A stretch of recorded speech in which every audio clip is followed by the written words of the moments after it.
Hello, and welcome to Life as It Is with me, Dora Middleton. In today's segment, I would like to talk about the Me Too movement. And I would like to start by saying I believe it's a very good thing to have. I think it's giving the victims a chance to come forward and tell about the vicious attacks that they've had to endure at the hands of someone else. And I also believe that it's also a time to where you have a lot of people that's coming out saying things or making accusations that may not be true just to get money. And I kind of I don't understand. And again, I'm not blaming the victim. This is just me having my questions. I don't understand how a person can wait. Here it is, 2020, and you have someone coming back from 1979 saying that she was touched by Rick James. Okay, had you been touched by Rick James, why didn't you come out in 1980, 81, 82, anything? But it's 1979 is when you're saying you were touched, and here it is, 2020. Okay, I'm not saying that it didn't happen. I'm saying that why is it that it took so long to come out? I'm not blaming the victim. I'm just saying, because I know a lot of people, they won't come out because they're afraid. They don't know what's going to happen to them if they come out, them or their careers. But see, this is how I feel about this. If you know that you've been a victim of assault of any kind, and you don't come out because you feel it's going to mess up your career, I have a problem with that. And the reason why I have a problem with that is because your life, your body, and your sanity should mean more to you than your career.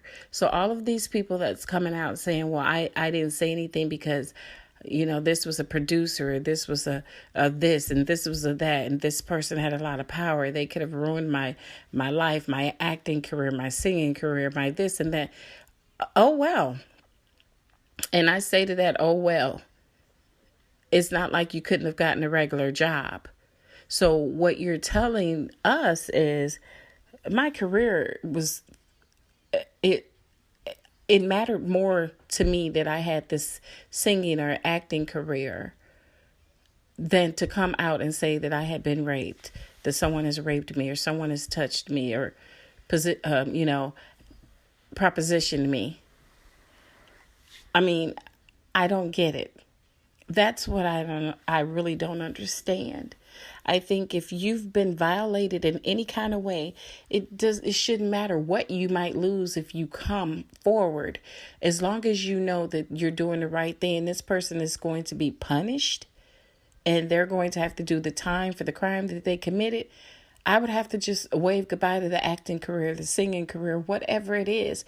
Because one thing is, so if you might get blackballed, that's fine. It's a thing called everyday living. It's a thing called a 9-to-5 job. It's a thing called, who cares if you don't have the fame and that type of fortune anymore. As long as you have the ability to get out there and work a job, it shouldn't matter. But this is what I'm saying. A lot of people are withholding the fact that they're being raped and victimized, and it's sad. I mean, you have the ones that are done like that, and they're threatened. Their lives are threatened. Now, those situations right there, I get it. You're afraid to come out. You're afraid to come forward because your life has been threatened, or your kids or your families. That's different. That would be a reason for anyone to be like, okay, I better keep my mouth shut and just deal with what I've had to deal with. But if it's only you kept your mouth shut because you were afraid you might get blackballed or not get another acting job or another record deal or be dropped from your contract or whatever the case may be, what the hell is going on here? What's more important to you? What happened to you as a victim and your accuser I mean, what happened to you as a victim, and having this person that you're accusing of this crime that you know did this to you getting time or being punished for what he did, that's what should be more important to you, not your acting or your music career or whatever it is you're off into. The only reason why anyone should maybe not come forward and say that they've been touched is if it's a child that is afraid. And I can understand children are afraid, and I can get it if they don't come forward because they are terrified. They don't know what way to go. And you cannot say that, they knew that they should have done this or that. Kids are confused. They really don't know what to do. All they know is they're being touched in the wrong way or someone has violated them, but they don't know how to handle it. So I can understand a child withholding that information. And you withhold it just to save your career, then why are you saying anything at all? Because all you wanted was your career. And when your career gets where it's at and you have the fame and you have the fortune you have, then you want to come out and then you want to press the issue. Then you want to protest. Then you want to get angry. You should have been angry when it happened. You should have been angry when they did that to you, when you were up and coming, trying to get into the business. Don't get angry after you've established your career and you're rich and you're famous and no one's going to take anything from you. Because it's like now you're saying to all of us that's standing outside looking in like, okay, why didn't you do it? Why didn't you come forward when it first happened? We're thinking, well, did you not care that it happened to you? Okay, this is what everyone is thinking. And even if people won't admit to thinking this way, it's on their minds. The first thing you're saying is, okay, it happened. You're saying these people in the industry did this to you, but yet you didn't come forward. Why is that? You had to wait until you made the money or you got the clout, the power that you wanted, the success. And then you want to come forward. No. I'm going to say it again. As a woman, you should have come forward at the beginning. Okay. Look your accuser in the eye and tell him, this is what the hell you did to me. This is what you did to me. So I just don't understand why anyone would wait. And I really can't understand why anyone would wait until 2020 and it happened in 1979. I'm not saying he didn't do it. I'm saying that you should have wanted to look your accuser in the eye and say, this is what you did to me. So now you're going to be punished. He's not here to speak up now. He's gone. Okay, this man is deceased. So now you're fighting his estate. Come on now. Why didn't you come forward before? You're just not realizing that you want to come forward. And I know you're saying that you were young. She's saying she was young back then. I get it. I get that. I do get that part. And I'm just trying to figure out when is the right time to use the Me Too movement, because it seems like the right time. The way it's looking is after you're already established, after you've made your money. That seems like that's what that's when they want to utilize the Me Too movement. That's when everyone wants to get angry and tell what happened to them on a casting couch and, how they were groped at parties and all of this and that. Why didn't you just tell it when it happened? Okay, you might have been blackballed. You might just be a normal person working a 9-to-5 job, but guess what? This person would be somewhere in jail or would have done their jail time. Maybe wouldn't have that high position that they have now because you would have put your foot down and you would have said, this is what you did to me and you will be punished. Yes, I might lose my career, my acting or singing career, but you will be punished. You will go to jail for what you did to me. But that's not how people see it. It's like this, the movement is here, but the movement is being utilized after the people get their fame and fortune. And that's just me looking in from the outside. Okay, it's just me looking in from the outside. And trust me, I know. Here's the thing. I'm not sitting here saying these people are liars. So please don't twist my words around, anyone that's listening to this. I'm not saying that these women are liars, or even the men. I'm not saying anyone's lying. I'm just saying that why would you wait until you're established? You're wait until your acting career is off the ground. You've made all these millions, or your record deal. You've made all these millions, and then you decide to tell. Or there's been some celebrities out there or singers that decided to tell after they've had their contracts taken away, or after they've fallen off, their fame is gone. Then they come out and say, hey, this person was raping me. This person was doing this to me. No, that's not, that is not how this should be.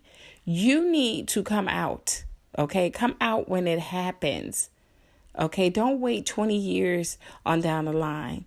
Don't wait 40 years. Don't wait 10 years. Tell it when it happens so that these people can be punished. Therefore, they won't be able to do anyone else the way that they did you. Help the person that might come after you. And don't get me wrong. I'm not saying it does not happen. I remember moving to California when I was 19 years old. I went to a lot of auditions, was chosen for movies, but turned around, was told, oh, well, this scene I want you to be in is going to be totally nude. But actually, the movie only called for a partial nudity. And I had to talk myself into even auditioning for that role. It was a major film. But then when I met the person, they said, okay, we're going to turn this movie and this scene into full nudity. And I asked, but why? When I was sent here to audition for this role, I was told it was partial nudity. Well, looking at you and looking at your body, I want this scene to be full nudity. And I said, no, I can't do that. And I was told, well, why wouldn't you want to do that? You know, look at your body. You're a beautiful woman. You have a beautiful body. Women are killed to get this position, you know, that you're in, right, to be in this position you're in right now, to where you can accept this major role. I said, I don't care. And I said no. And the person said, I'll give you a week to think about it. And I'm like, you can give me 2 months to think about it. I'm not going to do it. I'm 19 years old. And I'm not trying to be in a movie nude to where my family and everyone is going to see me on screen butt ass naked. Okay. But here's the kicker with the whole situation. I turned it down, of course, because I meant exactly what I said. I was not going to do it. But when the film came out, she was wearing a gown. She didn't even have to do partial nudity. I can remember being so upset, like, oh my God, you know, why couldn't I just do that? Why is it that the script was changed? Okay. And I was told I would have to do full nudity. And I remember another actor telling me, well, look at her. She has no body. She has no breast. She has no ass. She has nothing. They knew that no one would want to see that, so they put her in a nightgown. And I'm like, but that's not fair. And he said, well, you know, sometimes life isn't fair, is what he told me. He said, I think you should have taken the role because it would have gotten you where you needed to be. And I'm like, no, if I have to do that to get there, then I don't need it. And I meant that. There's a few roles that went kind of like that, you know, but I stood by what I meant. I was not going to start off showing all of my goodies to the whole world like that. That's just something I was not going to agree to do. And that's why I'm saying sometimes you have to give things up, you know. Sometimes you have to just say, okay, I have to do the right thing, and I have to be honest. And if I lose out on something that I really want, which is my acting career or my singing career, so be it. I knew that was a major movie, but I stood by what I felt. I stood by my beliefs. And I said at the age of 19, I was not going to be on screen nude. Okay? Not fully nude. I talked myself into, if I was chosen, I would do the partial nudity. But after meeting the two people in the room, and after they felt that they liked my figure, my body, everything, and it changed from partially nude to full nudity, I had to say no. I you know, I have to admit, though, I don't even watch the movie. I watched it one time just to see how it turned out. And I think I just watched it, to be honest, about a month ago. And all I could do is shake my head because I'm like, wow. Why couldn't I just, why couldn't they just tell me, hey, just put on a nightgown. But instead I was told, okay, after meeting you, looking at your body, we rather do this scene with full nudity. And I couldn't do it. I'm like, I'm not going to do it. Yes, I was proud of my body, but I was proud of my body being covered up, not exploited, not all over the television screen at 19 years old. I was not going to do that. But that's me. Okay? And I'm not judging anyone that does that either. Each person is different. If that's how you do your thing, that's how you do your thing. But I'm just saying, with me, I said no, and I stood by no. I didn't let anyone coerce me to change my mind. It was not going to happen. All right, I would like to take a brief break, and I will be right back. Hello, and welcome back to Life as It Is with me, Tora Middleton. In today's segment, I've been talking about the Me Too movement, and I've also decided to talk about the fact that we have to try to gather as much evidence as possible when it comes to these accusations, because even though this is a really good movement, I mean, it's giving people the platform that they need to come out and tell what happened to them. It's giving them the strength that they need to be able to do it, because you have a lot of people backing you, but it's also giving these crooks a chance to come out and say that things have happened to them that might not be true. And you have people coming out saying all sorts of things. And you have these women that's cheated with married men that possibly thought that they were getting something out of it. And when they didn't get what they wanted, they've made up stories. And I believe that those type of people need to be prosecuted. If you're going to wrongfully accuse someone of rape, knowing that this could ruin their whole entire life, and you're doing it because you just want money, instead of working for your own money, you want to take from someone else that has money, that's wealthy, then you should do jail time. And I feel the same way, not just with this Me Too movement. I feel the same way with anything anyone does that's not true. You know what I'm saying? I think that people, when they decide to make false accusations and lie on people, that they should be doing jail time. Don't give them a slap on the hand, because what you've done has ruined families. What you have done has ruined careers. And if you're going to lie to take from someone and get something of theirs that's not yours, then you should be punished for that. This Me Too movement is not for people that want to come out and take from others what does not belong to them. Now, if you have been raped, you've been fondled, you've been propositioned in some kind of way, you've been threatened that if you didn't do things that your career would be ended, that I understand. This is the platform for these people that's been raped, fondled, people that honestly had issues. But when you have people that's waiting 40 years before they say something, I have a problem with this, because what happened? Why would you keep quiet for so long? And now the person is gone and you can't defend them. They can't defend themselves.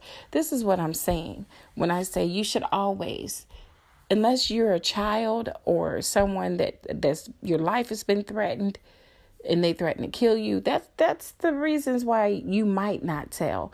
But when you just don't want to jeopardize your career or be blackballed and you don't tell, and you wait until you get established, you wait until you get your millions, you wait until you're this powerful celebrity where then you won't be ruined when you come forward, then why? My question to you is, why are you even coming forward now? Because it wasn't important enough to you to do it before you became famous, before you got rich or richer, before you got the status that you wanted in Hollywood. Then if it wasn't important to come when it first happened, then why would you wait until you're established just to come? Because you're showing us as people that's outside looking in, well, their career meant more to them than to have this rapist punished. And don't get me wrong. I know there's a lot of people that's going to hear this and say, oh, she's blaming the victim. No, I'm not. I'm not. I'm just saying that if you're not a child that's afraid, or someone, even a grown-up that's that's had their life threatened if they come forward, saying that they're going to kill them or they'll do this and that to their family, then there's no reason for you not to come forward. But if you stayed quiet because you didn't want to jeopardize your acting or singing career or whatever career you have in Hollywood, that's a problem, because you're saying you didn't give a damn. You're saying, oh, well, I don't care. I want to get what I can. I want to further my career. I want to get established, and then I'll come for you. That's not how it works. It isn't. If someone has wronged you, someone has violated you, you need to tell. And it does not matter if you if you're blackballed. Oh, well, then get a real job, which I'm not saying that's not a real job. I'm just saying get a 9-to-5 job. But let me tell you, I believe that, and this is just my opinion, they don't want 9-to-5 jobs. They want that fame. They want the fortune that comes with it, the power. You want to be in that clique of Hollywood. That's why you won't tell it when you're not as big as you want to be. But when you reach that point to where your career is big, you're powerful, you're rich, you're filthy rich, then you want to come out and say, okay, I was violated and this person did it. Then normal people like us are sitting back like, wait a minute. Why didn't you tell this before? What made you hide what happened? What made you feel that you had to wait until your career was established before you said anything? Because you didn't want to be blackballed, basically. And that's not right. If this person, it's not right because it's not fair. And I'm going to tell you why I say that. Because what happens to the next person that comes out? And they're in the same situation that you were in, and this predator does the same thing to them. I say it's not right because you could have saved them. If you had turned in this person, then it wouldn't have happened to the other 4 or 5 after you. So I'm just telling everyone out there, if your life has not been threatened or your family's lives haven't been threatened, you need to tell it from the start. If it means you being blackballed from your acting career, your music career, so be it. Get a 9-to-5 job and live your life. But don't let your accuser continue to make all this money, continue to invite people to his hotel room or on his casting couch, knowing that there's going to be a lot more people coming after you that's going to be violated and raped and fondled and the same way you were, and you could have stopped it, but you didn't because you thought what was more important to you was your career. That's what I have a problem with. I love the fact that this movement is here. I just think that it's just the way things are going. When people decide they want to use it, is what I don't like. When you're coming 20 and 30 years on down the line, when you should have come out when it happened, is why people they don't want to believe what you're saying. They're saying, oh, they're lying because you waited so long. And I'm not saying that the person didn't do it. I'm just saying you waited so long. And in some of these cases, the person is dead. How can they defend themselves? So now it's just one-sided. Now you're saying that, okay, this person did this and that, but the person can't come out and say that's not true. This is what happened because they're gone. They're dead. So basically it's what you say and that's it. And that's not fair. You know, people, you need to come out and say what happened. You need to look your accuser in the eye and you need to tell them this is what you did. You attacked me, you raped me, you violated me, whatever they did to you, you need to tell it from the beginning. Don't wait 20 and 30 years before you tell it. And please, for all you women out there that's looking for your come up, okay, and men too, don't accuse someone of doing something they didn't do just because they didn't want to date you, just because you see that what you're not going to get what you wanted from them, or because they did date you and they dumped you for someone else and you're scorned. Don't use this as a way to get back at someone and ruin their life, ruin their legacy, ruin their families. And I've always been a firm believer also. Stop dating married men. I don't believe in that because karma's going to be a bitch when it comes back to you. And you have a lot of women that do cry rape when these men dump them because they didn't leave their wives like they promised they would. Newsflash, they usually don't. Okay? They usually don't. So we have got to be able to figure out what's going on right now because, like I said, it's becoming such a mess. So many so many accusations are flying around. We really don't know who to believe or what to believe anymore. So all I'm saying is we got to do better. We got to figure out what's going on here because these people are coming 50 years later and saying this has happened. And we don't know what to think. We really don't know what to think. But we can't tell them they're lying because who are we to say that they are? But we have to try to get as much evidence that we can. But what can you do if the other person is no longer living? What can you really do?